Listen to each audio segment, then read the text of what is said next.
Yes, of course. So I have 2 minus 3x divided by 2 greater than or equal to 8. Good. I cannot touch that. No one can touch this. No one can touch that in any way, shape, or form. But what can we do?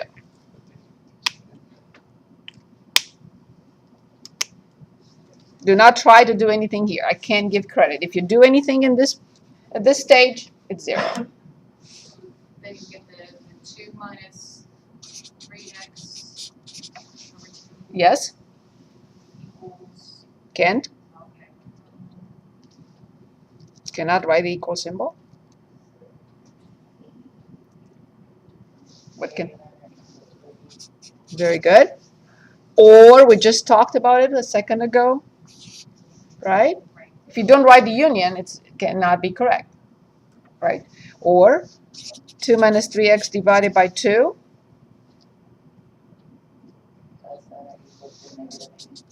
Remember, we just mentioned that. It's either this or this. And it's this, which means less than or equal to negative 8, or, which is union, greater than or equal to 8. Good. Now I can solve. This I can, that I can. Now I can multiply both sides by 2.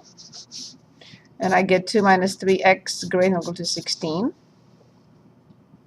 Then I will have to, very good. And then I have to, by negative 3 indeed. And what happens next? I'm dividing both sides by a negative number. What do I do? Of course. So this is done. Now I'm solving this one. 2 minus 3x less than or equal to negative 16 is the same step. Of course, I subtract 2 again. And of course, I divide both sides by negative 3, which I get a 6. However, yes. And this is done. Now the solution must have the union. If it doesn't, then it's wrong. Right? We just discussed this. I cannot present this without the union. So what do I have on the left-hand side?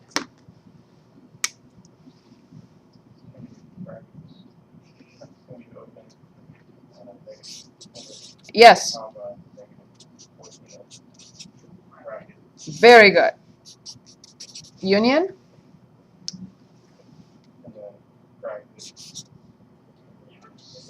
Excellent. Very good. Excellent. This is it. And that's the correct answer. Good. Any questions? Okay. So let me just say one more thing. All these things will come very easy to you if you set aside time every day. If you set aside time every day and you read every day and you watch those videos and you redo the problems you do in class, everything will start clicking. Once it's not going to click. Second time, the second day, it's not going to click. But starting from the 5th on, it will, if you stay with it. It's like with everything. Okay, for a second, I'd like to go through this handout, and we will mark what we already know. And then as we progress through the semester, we will fill it out completely, because everything in this handout is all about functions presented in this course. Okay, the definition of a relation, a set of ordered pairs. It's a relation. However, if it satisfies a certain condition, which is a set of ordered pairs that assigns to each x value exactly what? One y value. Then you can put it in to each x value exactly one y value. That is called a function. To each x value exactly one y value. That one is called a function. Okay? Domain. Can anyone tell us what is the domain? So because we can fill this in. So this we know. This we know. This we know. This we know already. Domain. What is the domain of a function? We are going to review this every day. I decided that now if my students don't review, I will review with them. Have to do something about it. Okay, so please bring this with you every day. We're going to read it every day. So refresh our memory. Just for 3 minutes, 2 minutes. Okay, so what is domain? Values of x that I can plug in the function, right? So please write it down. Domain, x values for which the function exists. Domain, x values for which the function exists. Okay, range. X values for which the function exists. Range. Yes, y values. All possible y values.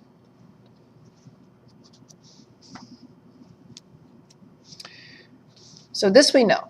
We know domain, we know range. Good. Input and output. Input is the value you replace the independent variable by to get the output value through the given function. This we know.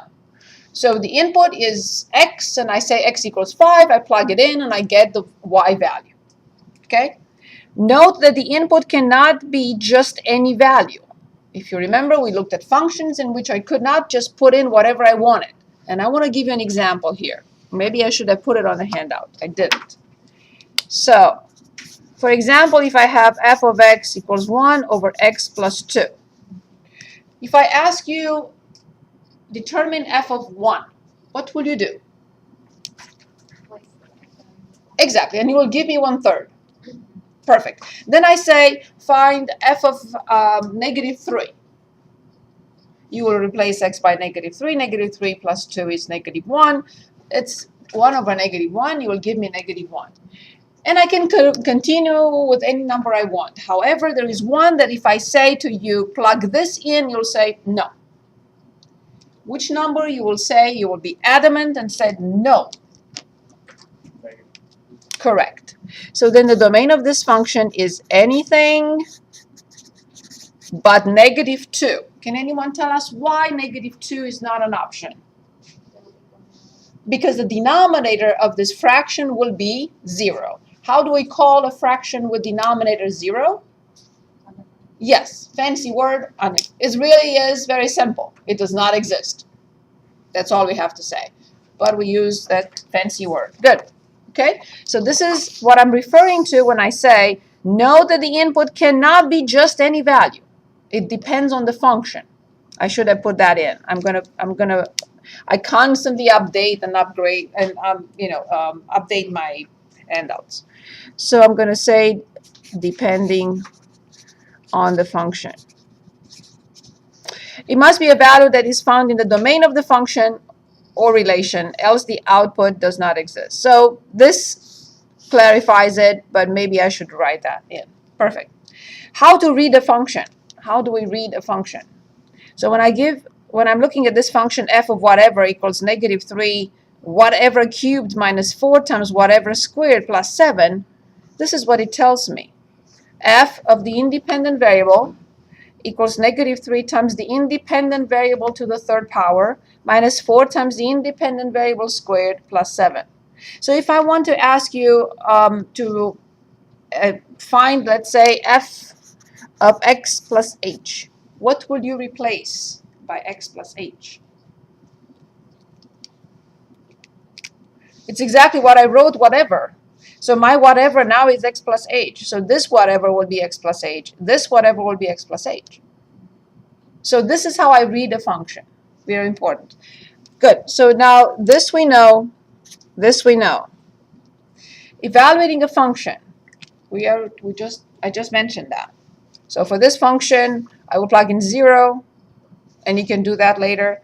Plug in 2 and perform the operations. And as I said, x plus h here, x plus h here, x plus h here. So this we know. On the next page, do we recognize this function? What is it?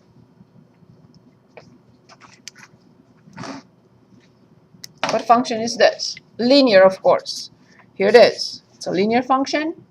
We know it, we know how to graph it, we know how to find x and y intercepts, we know to plot them and extend the line, right? So I cannot, with the software that I have, which is a mathematical software, does not show the arrows. So I have to put them by hand. So we know this. This we don't know yet. So we cannot discuss this function yet. This comes up in chapter 11.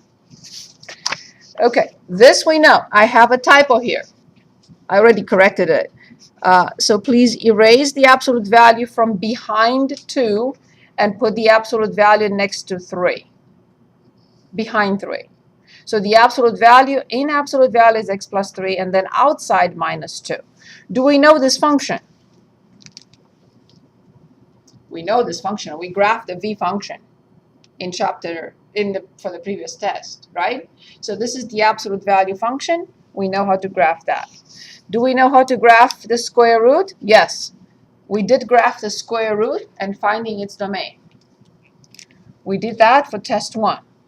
What we did not do, which we will do today, is this. So this one we don't know yet. This is a function that we have not seen yet. This is a function that we have not seen yet. It will come up in chapter 7. These two functions we have not seen yet. They will come up in chapter 12, as well as these two in chapter 12. Nothing here. We don't know anything from that. However, we do know problem 13, or item 13. Yes, we do. That is a piecewise defined function. I picked a function that is not even defined between 2 and 3. It's a piecewise defined function. That we know. Adding, subtracting, multiplying, dividing functions and function composition, we do not. This comes into chapter 12. We do not know that. We do not know this, the last page. We do not. This is coming up in also in chapter 12. Okay? So what we know, entirely page 1, so please look at it. We know part of page 2. We know everything on page 3. Nothing on 4, 5 just yet. And on page 6, we know piecewise defined functions. So all these we know. Everything else is coming up. Good. So now we are ready to go back to this. And since I only covered it, a little piece of chapter 10, I'm going to start from scratch. Okay? This is chapter 10 from the very beginning.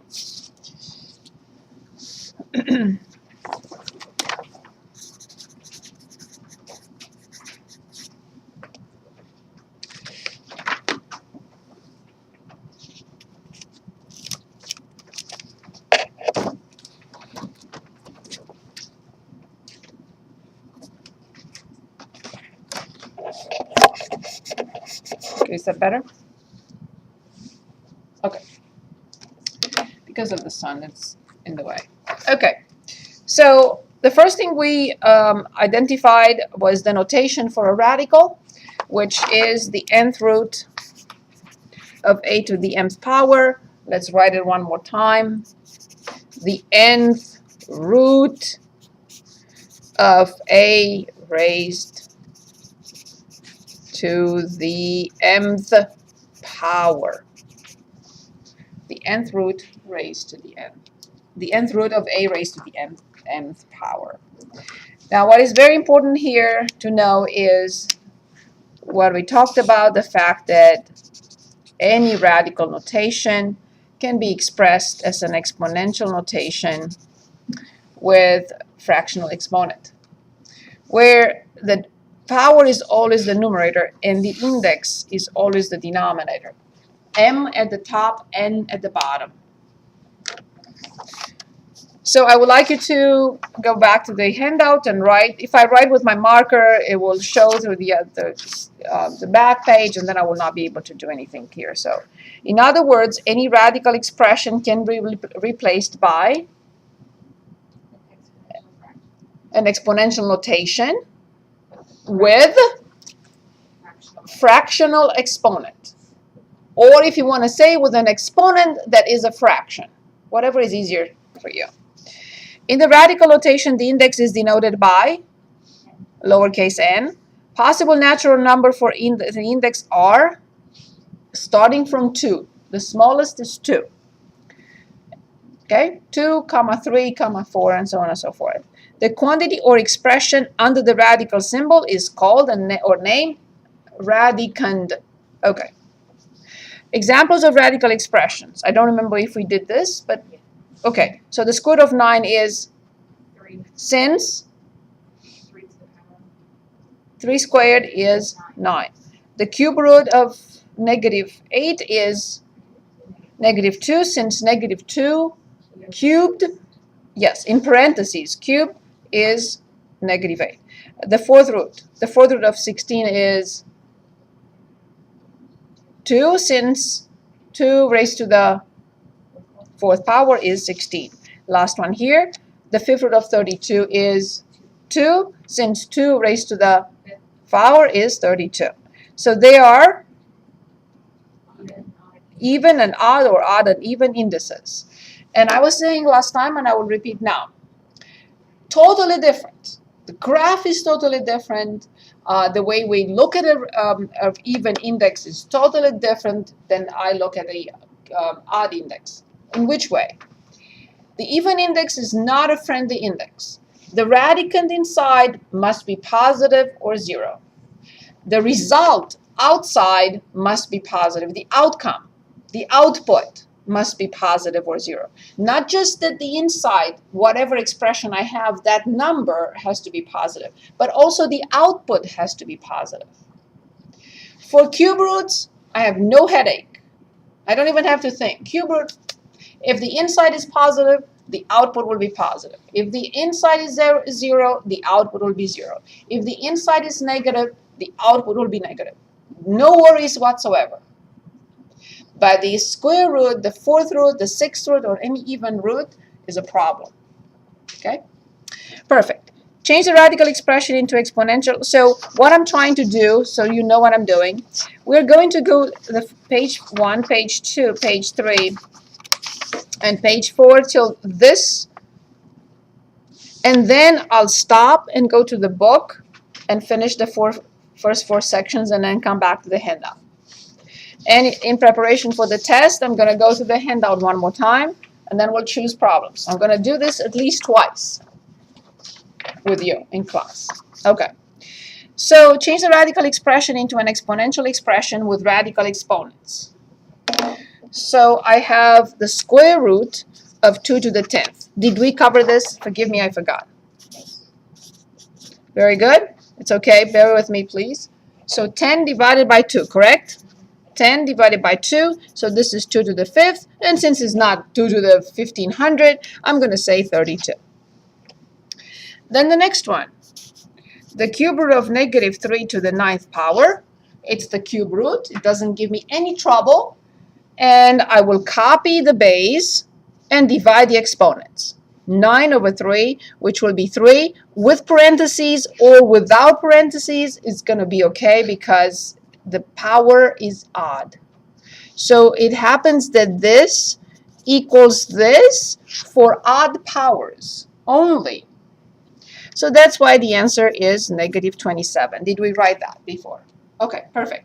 Now I want to stop here for a second and just give you the other option, the other possibility. Is this the same thing with this? I may have said it. Bear with me one more time. Are they the same? Here I claim that with or without parentheses is the same thing. This is 3 to the 3rd, 27, multiplied by -1, -27. -3 to the 3rd, -27. So both are -27. So this is okay. But I'm looking at this. What can you say about that? Are they the same?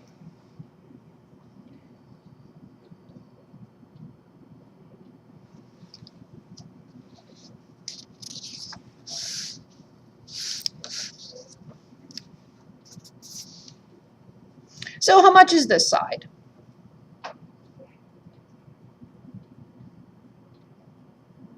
Yes, of course. -2 times -2. I multiply two negative numbers, I get a positive number. what does this explain or say to me? What is this telling me?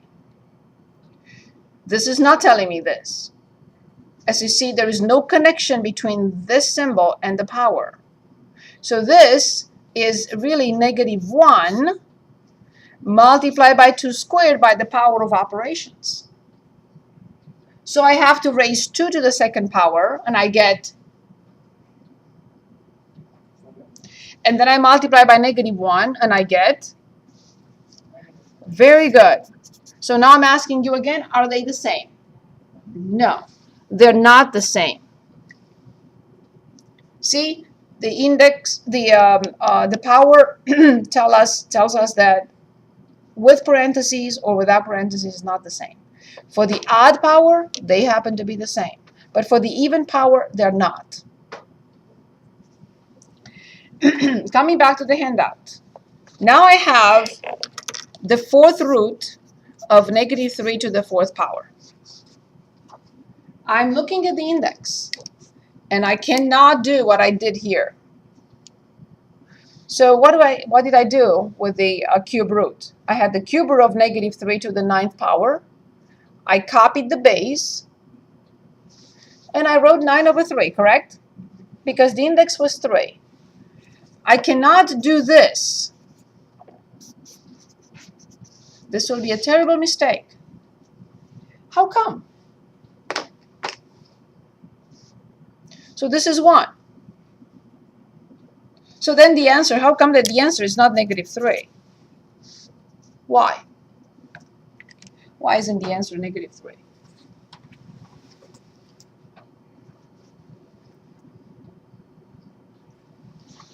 Remember what I said a minute ago? An even index requires inside positive. It is. -3 to the 4th power is 81.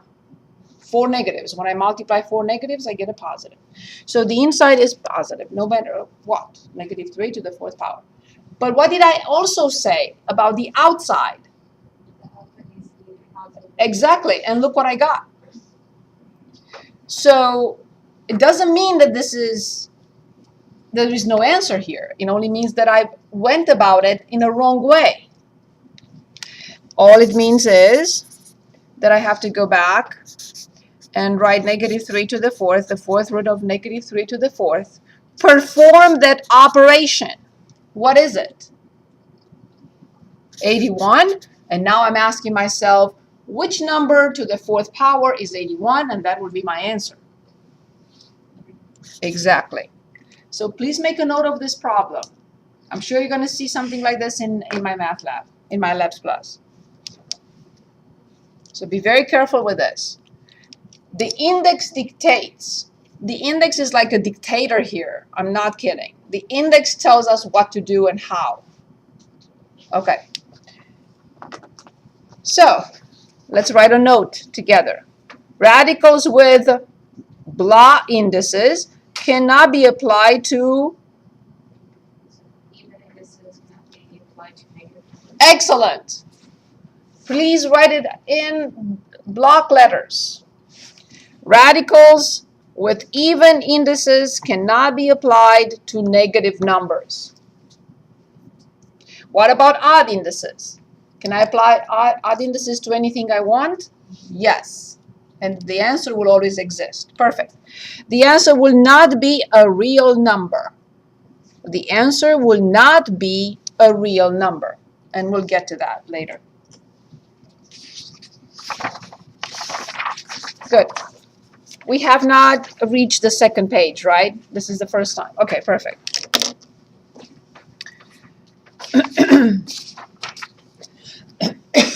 Sorry. Good. The first four sections of this chapter are not exciting sections. But once we get the hang of this and how to use or how to apply the properties or the rules on radicals, you will see it's not going to be a difficult chapter. It's not. And from my experience, as I mentioned before, I've been teaching for 21 years. And I've been teaching this class. We've been teaching it for 21 years or more. Students do better on radicals than on chapter 9. I'm not sure why. But, okay. Change the exponential expression with rational exponents into radical expressions. So, I have 3. I should have mentioned also simplify if possible. Simplify if possible. I'm going to update my handout. So 3 raised to 2/3.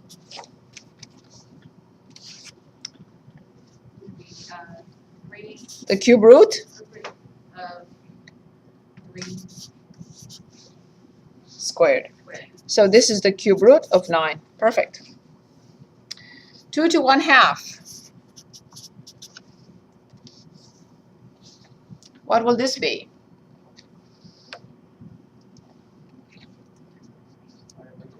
That's it. Excellent. Now, our first rule of radicals. Okay. Any index. I'm going to put index n. Any index. If I have a product. So can anyone read the radicand for us? Just read the radicand. Exactly. Or AB. Perfect. Very good. So if the radical is applied to a product, then this is the same thing with the product of radicals. In other words, I can split the radical in 2 radicals if the radicand is a product. I am allowed to do this. So, in other words, the radical of a product is the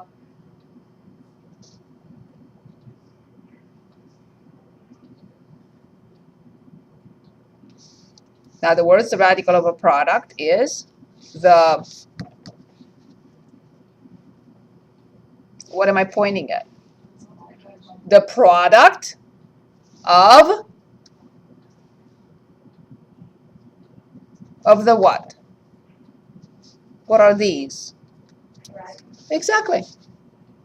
So the radical of the product is the product of radicals. Exactly. Maybe this is easier for you to remember. That's why I'm putting it in words as well. So we have an example here, which is the cube root of 8x cubed. Here we're asked to simplify. So let's simplify this. How will I simplify it? First of all, I'm looking at the radicand. What type of radicand is it? It's a product. The index is cube, yes, but it's a product. I want to use the product rule and break it up. So this is the same with the cube root of 8 times the cube root of x cubed. How much is the cube root of 8?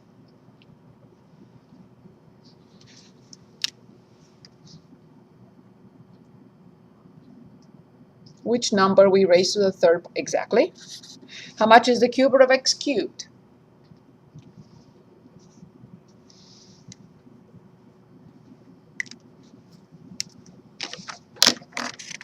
The first property we wrote.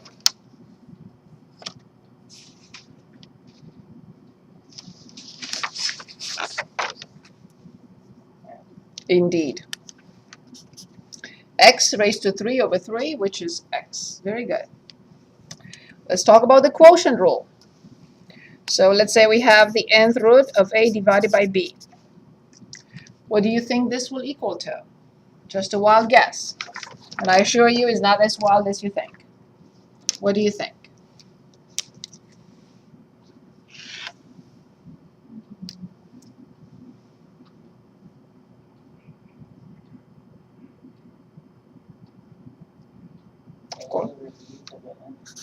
The nth root of a over the nth root of b. Very similar to the product.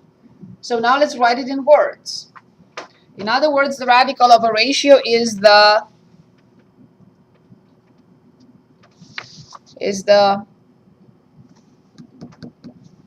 what is this? We said the ratio. The ratio, so the radical of a ratio is the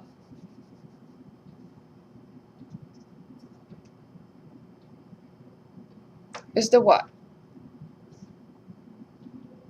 The ratio, the radical of a ratio is the, what is this? I just said it here. The ratio of, what are these? Exactly. The ratio of radicals, exactly like with the product. So the radical of a ratio is the ratio of the radicals.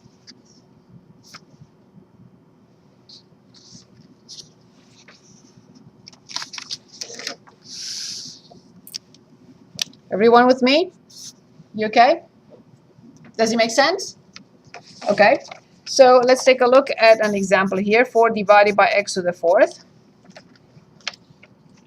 What should I write? The what?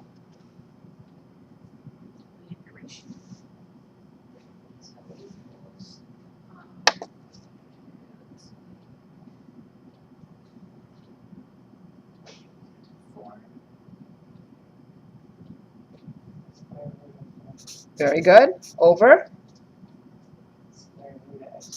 Very good. Let's go to 4.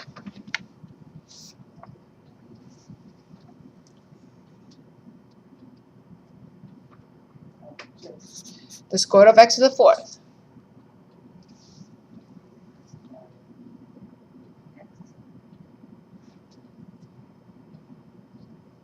The first property we wrote on the top of page 1.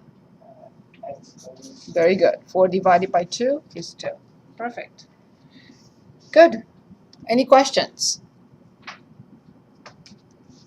Any questions? Now the next is extremely important. Let's say the nth root of a plus b or the nth root of a minus b. So what have we learned from the previous 2 properties? I learned that I can break the radical if it's a product, if the radicand is a product. I learned that I can break the radical if the radicand is a ratio. Now I'm going to learn that this cannot be broken up in any way, shape, or form. So this will never equal the nth root of a plus the nth root of b. It will not equal the nth root of a minus the nth root of b, ever. So in other words, what I have to memorize is the radical of a sum or difference is, what word am I missing in there?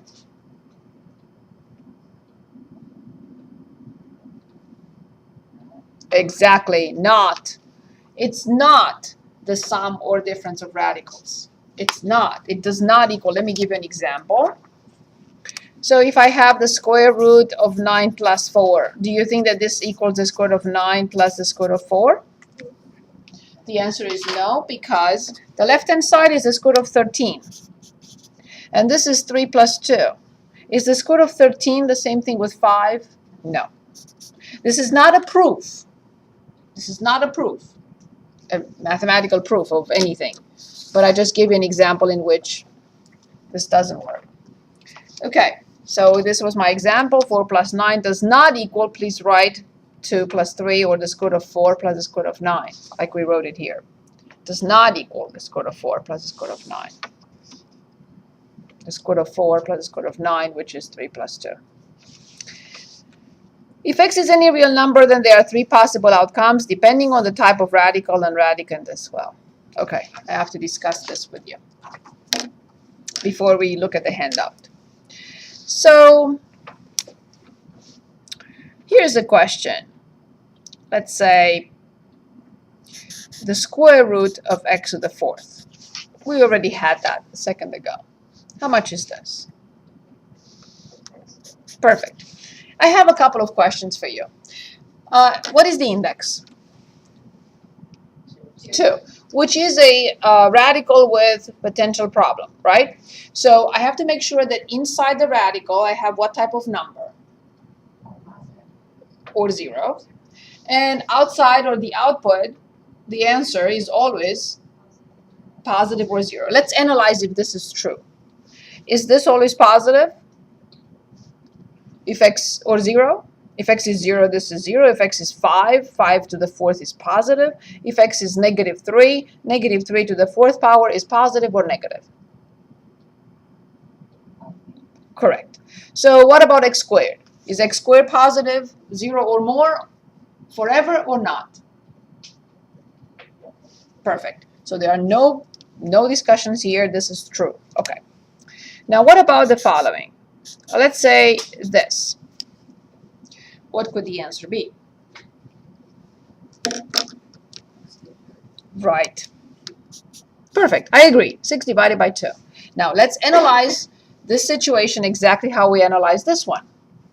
Is x to the 6 always positive or 0? Is power 6 always positive? Yes, when I multiply 6 negative numbers, I get positive, of course. What about x cubed, though? So I ensure that under the radical, the square root, I have a positive number or 0, but yet the outcome or the output or the y value, if you want, because this is the x and this is the y, could be negative. Because if x is -1, this is positive, but this is negative, right? X to -1 to the 6th, -1 to the 6th is positive, but -1 to the 3rd is -1. So then this is not the correct answer. I have to make an adjustment there. So what is the adjustment that I could make to make this outside positive forever? Excellent. This is the correct answer. Very good. That's why we studied chapter 9 before chapter 10. So now, do you agree that this is definitely greater than or equal to 0? And now definitely this is greater than or equal to 0 for good. So I use the absolute value only on even indices and only when the answer needed it. Why didn't I put the absolute value here on x squared? It's redundant because x squared is always positive, but x cubed is not always positive. It could be negative. Okay, what about this situation? Let's say the cube root of x to the 9th. What would the answer be? In all these situations, I'm assuming x can be any real number. X is any real number. Because if I'm told that x is only positive, then there is no need, even here, there is no need to put the absolute value. But I'm told now x could be anything. So then what will be the answer of the cube root of x to the 9th?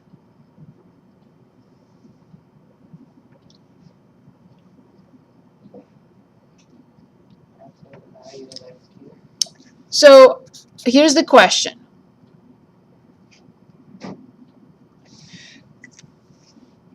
The answer is x cubed, right? 9 divided by 3. But the question is, do I need to put the absolute value? No, because it's a negative, an odd. Exactly.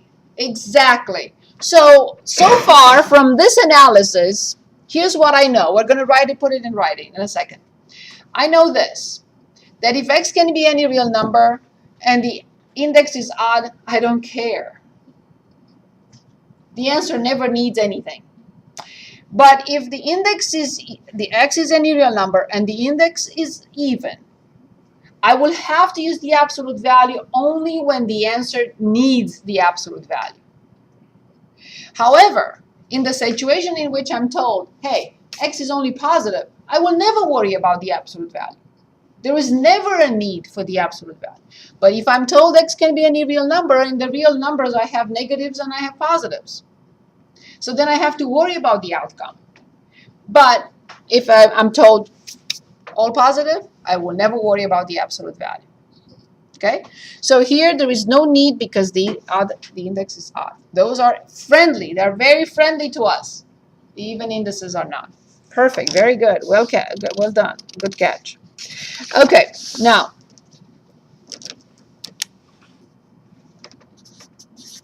again, I'm told x is any real number and I would like to simplify this. How do I simplify this quantity? I'm told x is any real number, so then I know a bell comes on, right, or a light comes on, I see the even index, and then I see and I know exactly that the answer will have an absolute value if the answer needs it. Good. So how do I proceed here? And before you say anything, I just have to remind you that we signed the contract on the first day of classes. Pressure is on, and I'm waiting for you to tell me what to do.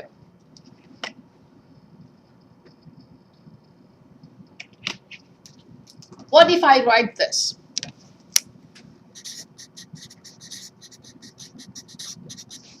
What would you say?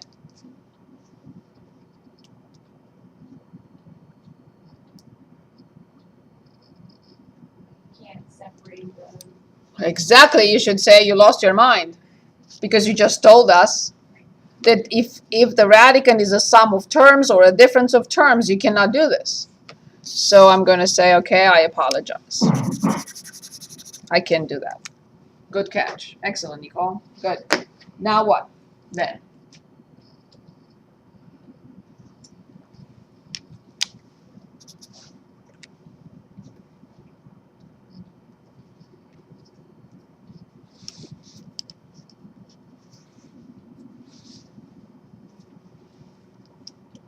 Look at the contract and tell me what to do.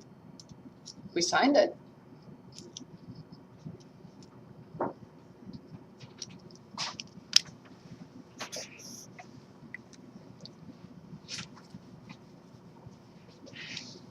Very important step.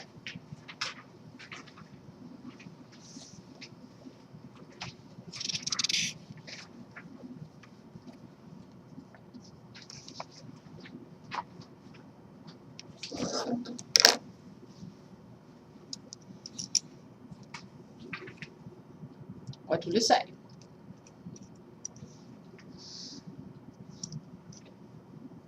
Anyone? Please. Anyone?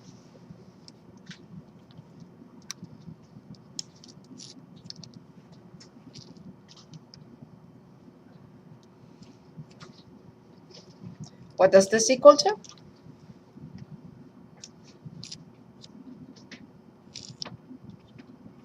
Give it a shot. Please, anyone?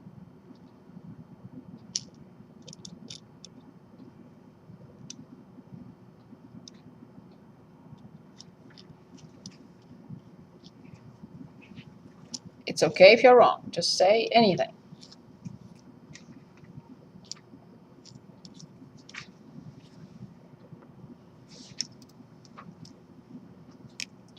So why did we sign the agreement then? Like that, like with the first day paper. The agreement? Was, Yes. Going backwards. Go from right to left, not from left to right.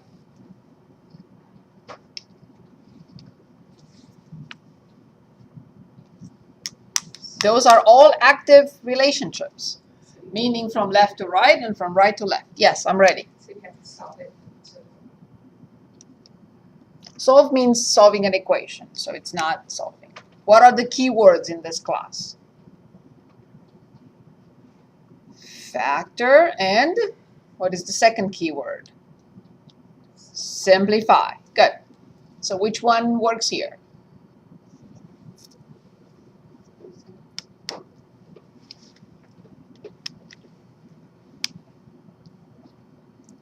Any guess? I think Heather will come up with something. Yes. I saw the light coming on. So, give me an idea.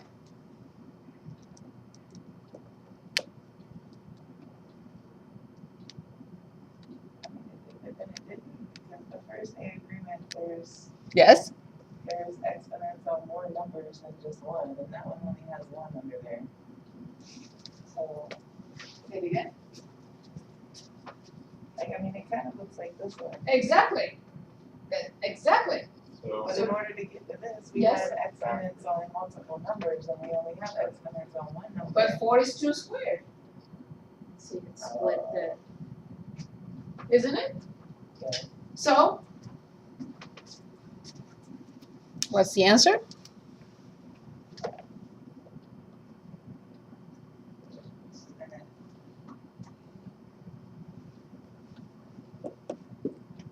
Look at the example at the bottom. We wrote examples.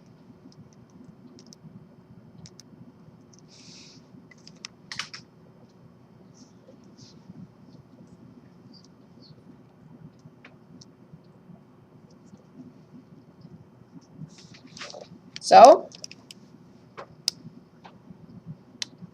anyone?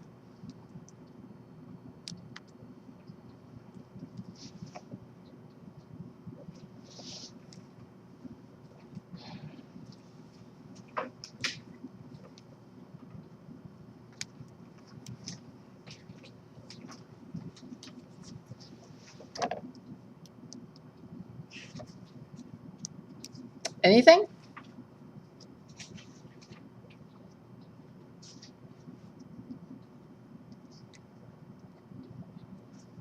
Okay, it's x minus 2 everything squared. It's disappointing because we did this on the first day of classes.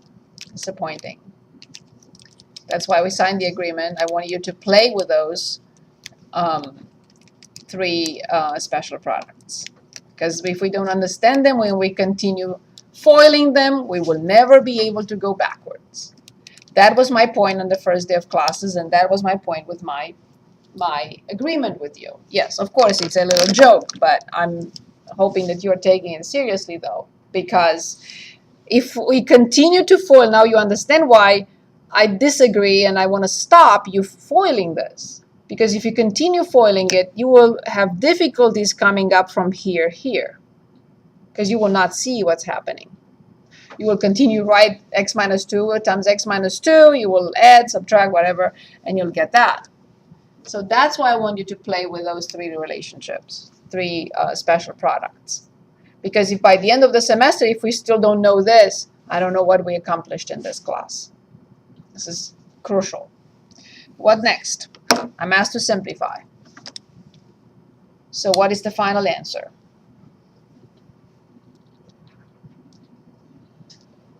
We square this on the first day of classes. The first term squared minus 2 times the first times the second plus the second term squared.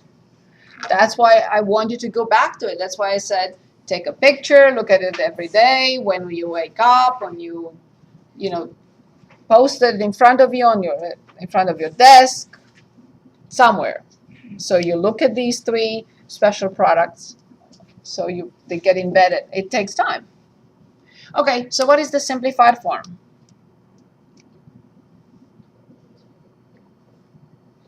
I have the square root of this. What is the final form? I'm applying the property on the first page at the top.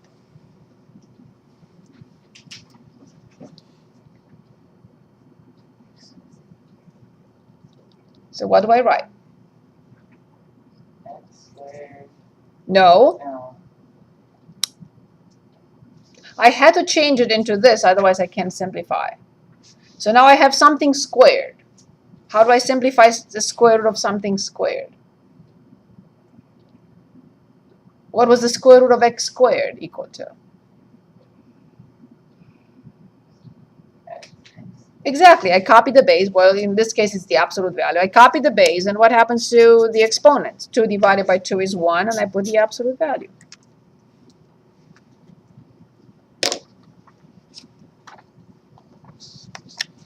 I'm really hoping that you are going to practice those 3, back and forth. Please. Okay, so now... I have a question. Yes. Because that's really not what's on this contract. So this contract says a minus b in parentheses squared Yes. equals, and then we wrote a squared minus 2ab plus b squared. Very good. So here's it.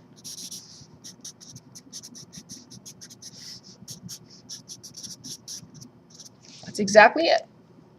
Because I know I need it at every step of the way. That's why I put it there. That's why we wrote it on the contract. So this is my a squared. This is my b squared, right? So this is the x. So a is x. And this is 2 squared, which is 2 squared. So b is 2. So that's how I identify a and b from these two. Okay, great, but if x minus 2 squared equals x2 minus 4x plus 4, how did we get the absolute value of x minus 2? Whatever squared with a square root on it. It's this to 2 over 2, which is 1. But since it's power 1, I have to write the absolute value, because power 1 could be negative. Power 3 could be negative. Power 5 could be negative. Okay. So power 2 cannot be negative, but power 3 can be negative. And power 1 can be negative because it's 2 over 2, which is 1. I get it, because the reason I didn't go to Yeah. this is because it's the square root. Yes. 2 over 2. Okay. Yes. Yes. Now, again, I will not ever be upset because I don't know what happened in 2011. So I don't know whether your previous professor emphasized this enough, so I can't. So that's why I start from the beginning, making sure that my students by the end of the semester understand this. I also will review chapter 6 entirely. After chapter 10, after we take test 2, I will have a handout for you, like all these handouts, with the entire chapter 6. So we're going to start from scratch. But at least I want to have a basis of discussion from the very beginning. That's why I gave you that contract. Okay? But does it make sense? Yeah. So it takes a while. It takes a while. I was very fortunate because my grandma was a math professor. So I would say, can I go outside and play? And she would say, of course. Of course. But after you finish these, and by the time I finished these, there was nobody outside to play with. So that's basically all I know. So I know it's not easy. That's why I wanted to start from the beginning with those 3 special products. So my heart goes out to you, and I know it's not easy. Okay, but does it make sense now? Okay, so let's look at these handouts, these items on page 2. So let's finish those and move on. Okay, so let's analyze the situation. If x is any real number, that's the key here, any real number, then there are 3 possible outcomes depending on the type of the radical and radicand as well. So let's start with the middle one. The nth root of x to the n, I claim, is x if n is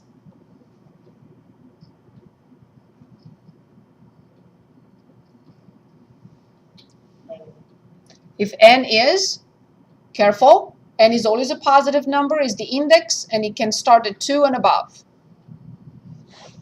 Let's do this one more time. The nth root of x to the n, I think the sun is out of the picture now. So the nth root of x to the n is plain x when x is any real number if n is, careful, n, if n is odd, right?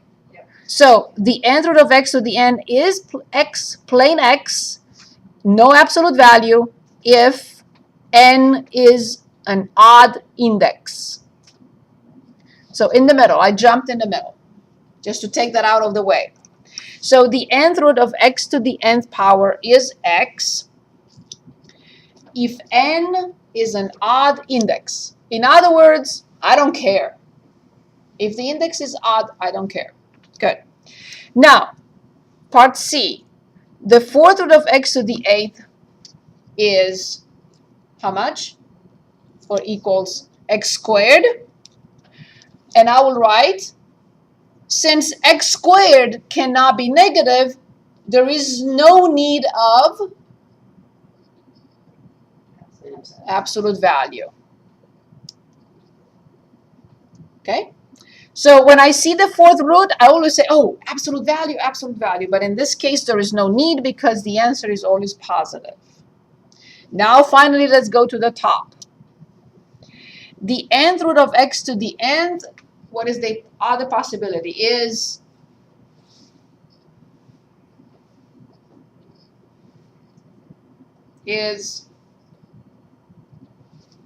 what? What am I showing? Absolute value. Of x if Even.